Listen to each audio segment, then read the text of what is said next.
Devaraj sir చాలా ప్రేమతో పాట పాడినాడు కాబట్టి వీడియో లైక్ చేసి సబ్స్క్రైబ్ చేసుకోండి.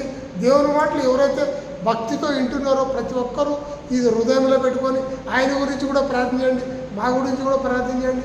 మేము ఇంకా ఇలాంటి పాటలు ఎన్నో దేవుని గురించి మీ గురించి మేము సేవ చేయాలని మా కోరిక. ప్రజలారా చూడండి, వీడియో వస్తే లైక్ చేసి సబ్స్క్రైబ్ చేయండి. మా సార్ గారు ఇంకా ఆరోగ్యంగా ఉండాలని నేను కోరుకుంటున్నాను.